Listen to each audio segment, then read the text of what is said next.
गुरु ने उजाला जो जो रहस्य इसमें गुरु आप खोलो। मैं मौनी हूँ अब यहाँ गुरु आप बोलो। मैं मौनी हूँ अब यहाँ गुरु आप बोलो। तेरी छत्र छाया भर मन मेरे सिर पर हो। मेरा अंतिम मरण समाधि तेरे कर पर हो।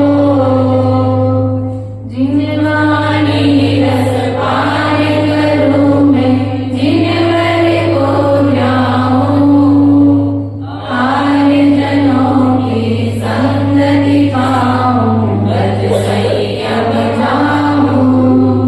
कोई जनों के सद्गुण गाऊं, जिन वर अनवर दो। मेरा अंतिम मरण समाधि तेरे कर पर हो। बोले अनंतानंद सिद्ध गणेश भगवान की जय। देवादिदेव मुल्लाए आदिनाथ भगवान की जय। शासनायक भगवान महावीर स्वामी की जय। आचार्य भगवंत कुंद स्वामी की जय। आचार्य भगवंत शुभचंद्र स्वामी की जय। आचार्य भगवंत विराम सागर जी महाराज की जय। आचार्य भगवंत विशुद्ध सागर जी महाराज की जय। आचार्य गुरुवर ईश्वर विभव सागर जी महाराज की जय।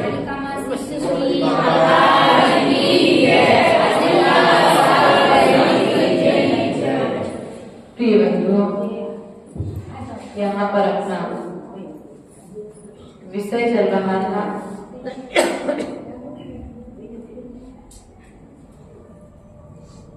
राजा श्रेणिक नंदीग्राम के ब्राह्मणों से उन्हें नंदीग्राम से बाहर निकालने के लिए ऐसे कार्य करने को कह रहे हैं जो कार्य वे अपने बौद्धिक बल पर नहीं कर सकते, लेकिन फिर भी उन ब्राह्मणों का पुण्य इतना तीव्र है कि उन्हें उन युक्तियों को, उन प्रश्नों को हल करने के लिए अभय कुमार का सहयोग मिल रहा है। पूर्व में राजा सैनिक ने नंदीग्राम के ब्राह्मणों से कहा था कि बालू की रस्सी लाना। दूसरे क्रम पर उन्होंने एक बकरे के लिए भेजा था और तीसरे क्रम पर एक बावड़ी लाने के लिए बोला था और चौथे क्रम पर उन्होंने एक बकरे का युद्ध कराने के लिए बोला है। अब वो मुर्गे का युद्ध नंदीग्राम में नहीं कराना है। वो मुर्गे का जो युद्ध है वो राजा ग्रही में जाकर के श्रेणिक कुमार की राज्यसभा में कराना है। नंदीग्राम के ब्राह्मण बड़े चिंतित हैं कि यह युद्ध किस प्रकार से कराया जाए। वे बड़े चिंतित बैठे थे और बैठे बैठे उन्होंने विचार किया, क्यों ना जब 3 पहेलियों के लिए हल करने में हमारा अभय कुमार ने सहयोग किया है, तो क्यों ना चौथी पहेली हल करने के लिए पुनः अभय कुमार के पास में चला जाए। वे पुनः अभय कुमार गए और उन्होंने अभय कुमार से कहा कि राजा ने हमारे लिए पुनः एक पहेली भेजी है, लेकिन उस पहेली को हमें राजगृह नगरी में जाकर के ही हल करना है, यहाँ पर रहकर के हल नहीं करना है।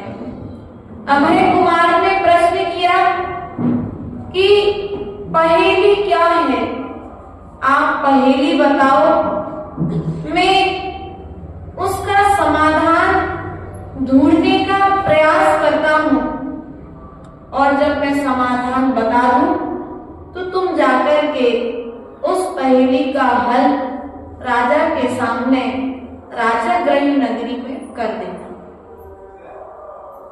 ऐसा विचार कर ब्राह्मणों ने मुर्गे के युद्ध की बात अभय कुमार को बतलाई और अभय कुमार को जब मुर्गे की युद्ध की बात बतलाई तो अभय कुमार ने कहा, इसमें चिंतित होने की बात क्या है, बस मैं कुछ क्षणों में इसका समाधान कर देता हूं। उसने कुछ समय चिंतन और विचार किया और जब उसने चिंतन विचार करने के पश्चात ब्राह्मणों को बुलाया और उन ब्राह्मणों से कहा कि जाओ तुम राजा के दरबार में जाकर के जो कार्य मैंने बताया है वो कार्य करना। ये ब्राह्मण राजा के दरबार में पहुंचे और राजा के दरबार में पहुंचने के पश्चात पहले तो सैनिक कुमार को बड़ा आश्चर्य हुआ कि ये युक्ति का हल लेकर के आ गए, जो हमारी रोजी रोटी पर पलते हैं, जिन्हें पहनने के लिए कपड़े भी राजगृह से जाते हैं, ऐसे ब्राह्मण इस नीति का हल कैसे दे सकते हैं? वे इतनी बुद्धिमान नहीं हो सकते। लेकिन फिर भी सैनिक कुमार ने उन्हें उस पहेली को हल करने के लिए मौका दिया। ब्राह्मणों ने उस मुर्गे को राजगृह में मैदान में रखा और उस मुर्गे के सामने एक दर्पण रख दिया। क्या रखा? दर्पण रख दिया और जैसे ही दर्पण में उस मुर्गे ने अपनी छवि निहारी तो उसने दूसरा मुर्गा समझ करके उस दर्पण पर प्रहार किया। युद्ध कराना था। इस तरह से वह कई बार उस दर्पण पर प्रहार करता। युद्ध प्रारंभ हो गया। राजा सैनिक ने जब यह दृश्य देखा उसने कहा कि इन्होंने तो इस पहेली का भी समाधान कर दिया। तो उन्होंने युद्ध रोक दिया और नंदीग्राम के ब्राह्मणों को नंदीग्राम जाने की आज्ञा दे दी। लेकिन अभी भी अपमान का बदला लेने के लिए सैनिक कुमार शांत नहीं हुए। वे पुनः विचार करने लगे कि किसी न किसी तरीके से मैं अपने अपमान का बदला तो लूंगा ही लूंगा, चाहे कुछ भी हो जाए। इन नंदीग्राम के ब्राह्मणों को जिस तरह से मैं भूख प्यास से व्यतीत था, मैं इन्हें भी वो दिन दिखाऊंगा। ध्यान रखना, यदि हमारे भाग्य में है तो कोई कितना भी पुरुषार्थ करे, हमारे भाग्य का छीन नहीं सकता, चाहे वह राजा ही क्यों ना हो। उसने दूसरी युक्ति सोची और दूत को बुलाया और दूत से कहा कि जाओ नंदीग्राम के ब्राह्मणों से जाकर के कहना कि राजा सैनिक ने एक हाथी का वजन मंगवाया है। क्या मंगवाया है? हाथी का वजन मंगवाया है। यदि तुम हाथी का वजन लेकर के महाराज के पास में पहुंचते हो तो ठीक, वरना नंदीग्राम खाली करके चले जाना। वे पुनः घबरा गए, चिंतित हुए, लेकिन उनके पास में अभी अभय कुमार थे। वे पुनः अभी अभय कुमार के पास में पहुंचे और अभय कुमार से फिर पुनः पूरा समाचार सुनाया कि राजा सैनिक ने हमें आज्ञा दी है, हाथी का वजन किस प्रकार से संभव है, हमें तो नहीं लगता कि हम यह कार्य कर पाएंगे। लेकिन अभय कुमार चतुर थे बुद्धि बल में, उन्होंने कहा घबराओ मत, मैं तुम्हारी समस्या का समाधान कर देता हूं।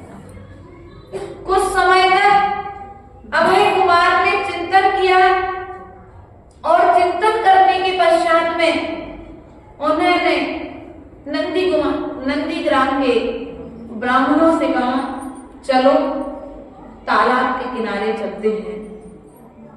और नगर में एक हाथी को लाया गया और तालाब के किनारे जाकर के एक नाव के ऊपर उस हाथी को खड़ा किया गया। और जैसे ही उस नाव के ऊपर हाथी को खड़ा किया गया तो नाव कुछ पानी में डूबी, और जितनी नाव पानी में डूबी उतनी नाव पर उसने एक निशान लगा दिया। और निशान लगाने के पश्चात में उस नाव पर उतने ही पत्थर रखे जितनी नाव डूबी थी, और वे पत्थर बड़े बड़े रूप में व्यवस्थित करके राजा सैनिक के राज दरबार में नंदीग्राम के ब्राह्मण लेकर के पहुंच गए। राजा सैनिक पुनः परेशान, तो बहुत चतुर है, हाथी का भी वजन लेकर के आ गए। उन्होंने कहा ठीक है रख दो। गुस्सा तो आएगा कि किसी ना किसी तरीके से उन्हें बाहर निकालने का विचार कर रहे, लेकिन फिर भी निकाल नहीं पा रहे हैं। क्या करें, भाग्य से अधिक किसी को मिलता नहीं है, भाग्य में है सो छूटता नहीं, इसलिए विचार करना। अब वहां पर सैनिक कुमार परेशान है कि इन ब्राह्मणों से नंदीग्राम कैसे छुड़वाया जाए, उन्हें किस प्रकार से दुखी किया जाए। वह पुनः युक्ति लगाता है, और पुनः जब युक्ति लगाता है तो नंदीग्राम के ब्राह्मणों के लिए एक खैर की लकड़ी भेजता है। खैर की लकड़ी, एक लकड़ी रहती है, और कहता है कि जाकर के उन ब्राह्मणों से कहना कि इस लकड़ी का आगे का भाग कौन सा है और पीछे का भाग, लकड़ी बराबर है, वजन में भी बराबर है, देखने भी बराबर है, बिल्कुल एक सी लकड़ी है। ऐसा नहीं है कि आगे से मोटी पीछे से पतली, लकड़ी बिल्कुल व्यवस्थित है। ब्राह्मणों के हाथ में लकड़ी पहुंची, लेकिन लकड़ी को देख करके तो उन्हें ऐसा लगा जैसे उनके लिए कोई जहर की पुड़िया आ गई। ये पुनः परेशान, जैसा राजा सैनिक ने कहा था वैसा ही उन ब्राह्मणों ने उन विप्रों से ब्राह्मणों से कह दिया। ब्राह्मणों ने पुनः अभय कुमार के पास में पहुंच करके अपना विनय पूर्वक निवेदन किया। अभय कुमार ने उनसे कहा घबराओ मत, मैं तुम्हारी समस्या का समाधान कर देता हूँ। वह अभय कुमार तालाब के किनारे बैठा था, उसने वो लकड़ी ली और तालाब को फेंक दी, और जैसे ही उस पानी में लकड़ी डूबने वाला डाली तो वो लकड़ी उसका जो आगे का भाग था वो पानी के साथ में आगे की ओर बहने लगा, न पानी में तैरने लगा।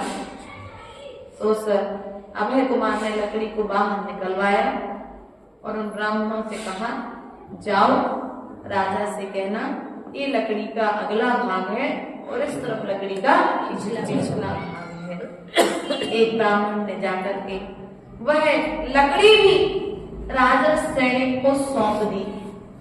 अब पुनः राजा सैनिक परेशान, इतनी कठिन परीक्षा लेने के बाद में भी ये ब्राह्मण जीत जाते हैं। अब इनसे मैं ऐसी परीक्षा लूंगा जिसका ये उत्तर ही ना दे पाए। अब ऐसा विचार करते करते उसके मन में पुनः एक विचार आया। उसने कहा कि जाओ ये कुछ तिल के दाने हैं, और जादूत से कहा कि जाओ ये कुछ तिल के दाने हैं, जाकर के नंदीग्राम के ब्राह्मणों को देना और ब्राह्मणों से कहना कि जितने ये तिल हैं, एक तिल के दाने के बराबर तेल लेकर, क्या तिल है, तिल के दाने के बराबर ही तेल चाहिए। यदि ना तो ज्यादा तेल चाहिए और ना ही कम तेल चाहिए। यदि ज्यादा तेल लाते हो तो नंदीग्राम छोड़ करके चले जाना, और कम तेल लाते हो तो नंदीग्राम छोड़ करके चले जाना। बेचारा पुनः परेशान, इतनी कठिन परीक्षा, अब क्या किया जाए। जैसे नंद श्री ने परीक्षा ली थी श्रेणी कुमार की, कुछ तिल के दानों से स्नान करके पहुंचना था उसे सेठ के घर में, वैसे इन्होंने भी यहाँ पर ब्राह्मणों की परीक्षा ले ली। लेकिन जब यह पहेली श्रेणी अभय कुमार के पास में पहुंची, अभय कुमार ने उन तिल के दानों को दर्पण पर रखा, और जैसे ही दर्पण पर रखा, दर्पण पर रखती उसने उन तिल के दानों बराबर स्केच मतलब कर लिया, और उन तेल के दानों को बोला इनका तेल निकाल करके लाओ। और जैसे तेल लाया गया, उन दर्पण के दानों पर उन तेल को रख दिया गया, और वह राजा सैनिक के पास में पहुंचा दिया गया। राजा सैनिक ने पुनः कितनी कठिन परीक्षा का भी इनने उत्तर दे दिया, तिल के दाने के बराबर तेल। अब मैं इससे भी कठिन परीक्षा लूंगा। इससे भी कठिन परीक्षा क्या होगी भाई? तुमने रस्सी मांग ली, बावड़ी मंगवा ली, तुमने मुर्गी का युद्ध करा लिया, बकरी का करा लिया, हाथी का वजन मांग लिया। अब इससे भी ज्यादा कठिन वह विचार कर ही रहा था कि उसके मन में पुनः एक युक्ति आई, और उन्होंने एक दूत को बुलाया और जाकर के दूत से कहा कि जाओ तुम जाकर के नंदीग्राम के ब्राह्मणों से कहना कि राजा के लिए भोजन के योग्य दूध की व्यवस्था करें, लेकिन वह दूध बकरी का नहीं होना चाहिए। ना तो वह 2 पाए का दूध हो और ना ही वह 4 पाए किसी भी पशु का दूध हो। अब नाना तरीके से उसने दूध की व्यवस्था तो बता दी कि ना तो बकरी का दूध होना चाहिए और ना ही भैंस का दूध होना चाहिए, और ना ही वह सोयाबीन आदि जो और भी व्यवस्था बहुत सारे हैं, ना बादाम का दूध हो, आदि बहुत सारे अन्य पदार्थों का दूध नहीं होना चाहिए।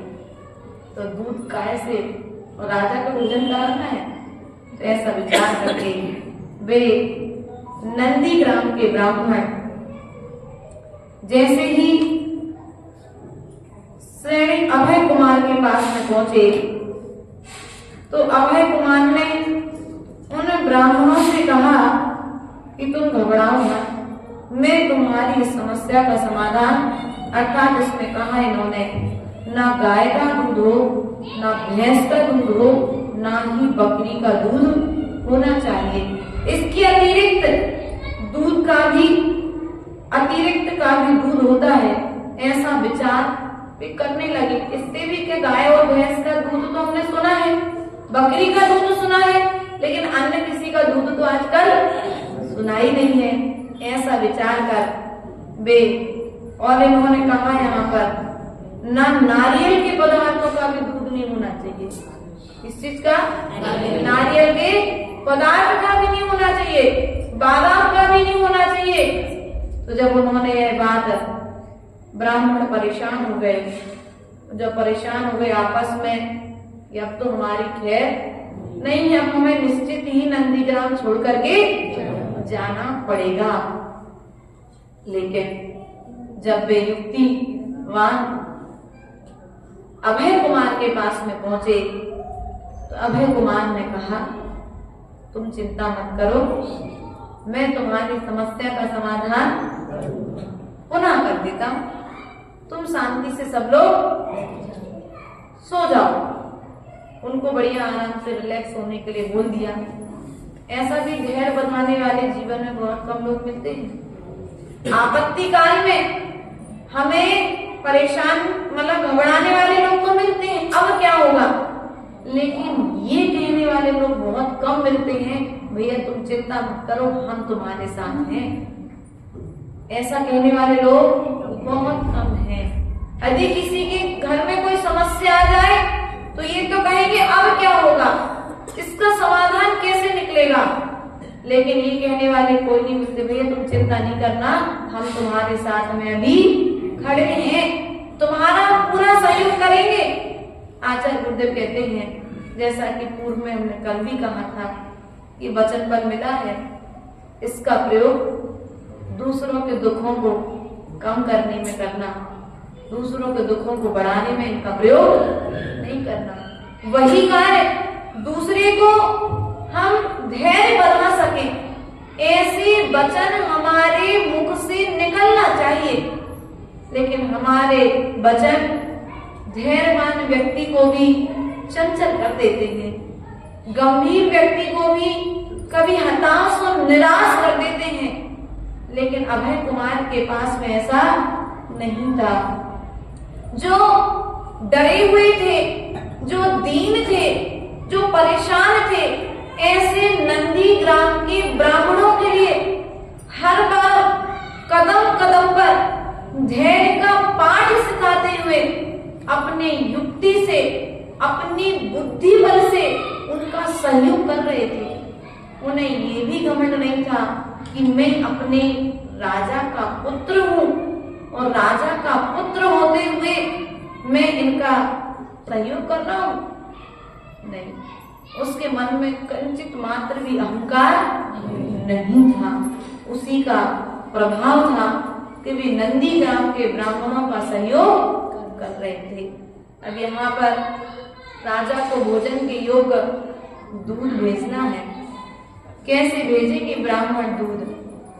हाँ, विचार करो एक बार, आपसे कह दिया जाए कि भोजन के योग्य आज विधि है कोई महाराज जी की, ले ले विधि, तो तुम लोग तो जीवन काल में मिला पाओगे क्या?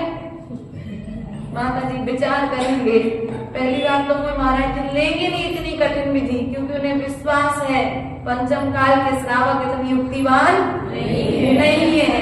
उन्हें कई दिनों तक भूखा रहना पड़ेगा। लेकिन पुण्य उदय यदि तीव्र होगा तो ऐसे भी महाराज हुए कि जिन्होंने नियम लिया कि गाय के सींग में यदि गुड़ होगा तो बढ़ेंगे, तो उनके लिए वो गाय के सींग में गुड़ भी मिला और उनका बड़गाहन भाग्य में होगा। तो इस परिस्थिति में भी उन्हें बड़गाहन हुआ। प्रिय बंधुओं, ऐसे नंदीग्राम के ब्राह्मण यहाँ पर बहुत परेशान हैं, लेकिन परेशानियों के बीच में समाधान देने वाले भी उनके बीच में हैं। अभय कुमार ने कहा, जाओ तुम चिंता मत करो, मैं तुम्हारी समस्या का समाधान उस समय में देता हूं। उस अभय कुमार ने प्रातःकालीन बेला होते ही नंदीग्राम के ब्राह्मणों को बुलाया और कहा कि जाओ, जो खेतों में चावल की धान खड़ी है उस हरी धान्य को लेकर के आ जाओ। और उस हरी धान्य कच्ची धान थी, उस धान को लाया गया, उस धान को पीसा गया और पीस करके उससे दूध निकाला गया, अर्थात चावल का दूध, जो अपने आप माड़ कहते ना, आज चावल को उबालने के बाद में निकालते थे, वो माड़ एक घड़े में भर करके चावल का कच्चा दूध राजा सैनिक के दरबार में भेजा गया। राजा सैनिक को भोजन तो करना नहीं था, वो तो ब्राह्मणों की परीक्षा। यदि आपसे कोई इतनी मेहनत करवाए और अंत में उसका उपयोग ना करे तो आप लोग क्या सोचते? सब समझदार हो आज की मुश्किल है, लेकिन ध्यान रखना, हमारे जो पूज्य की माताएं थी ना, कितनी भी परेशान हो जाएं, लेकिन वे कभी अपने पति पर गुस्सा सहन तो करती थी, लेकिन कभी गुस्सा, देखो हंसते हो तुम, गलत बोला क्या मैंने? सही बोला ना? बस ये कहानी हमें शिक्षा दे, यही शिक्षा दे रही है कि देखो, वे नंदीग्राम के ब्राह्मण जानते थे कि राजा सैनिक कोई दूध लेना नहीं है, लेकिन फिर भी वे मेरी परीक्षा ले रहे हैं, मेरे धैर्य की परीक्षा ले रहे हैं, हमारे समर्पण की परीक्षा ले रहे हैं और हमें इसमें फेल, इसलिए वे इतना पुरुषार्थ कर रहे थे। उन्होंने वह दूध भी राजा के चरणों में, राजा गृह नगरी में भेज दिया। भेजने के पश्चात में अभी भी राजा को चैन नहीं पड़ी, अभी भी इतना सब कुछ करने के पश्चात में भी राजा को अभी चैन नहीं है। अभी भी वह विचार कर रहा है कि मैं इनसे बदला लूंगा। उन्होंने दूत को बुलाया, नई युक्ति सोची और दूत को बुला करके कहा कि जाओ नंदीग्राम के ब्राह्मणों से कहना, राजा को एक घड़े में, एक घड़े बराबर कुष्मांड चाहिए। कुष्मांड अर्थात कुम्हड़ा, कुम्हड़ा पूरा बोलते हैं, पूरा जो कद्दू, समझ में आ गया ना? कद्दू बड़ा होता है, व्हाइट कलर का भी होता है और येलो कलर का भी होता है। वो कद्दू मंगाया, लेकिन वो जो कद्दू है वो घड़े के अंदर होना चाहिए, एक घड़े के बराबर। लेकिन फिर भी सैनिक कुमार ने जब प्रश्न किया तो नंदीग्राम के ब्राह्मणों ने अभय कुमार की सहायता से इस प्रश्न का समाधान दिया था। अब समाधान उन्होंने किस प्रकार से दिया था, इस बात को हम कल सुनेंगे। उन्हें परम पूज्य आचार्य गुरु जी महाराज की जय। द्वादशांग चिन्वाणी माता की जय।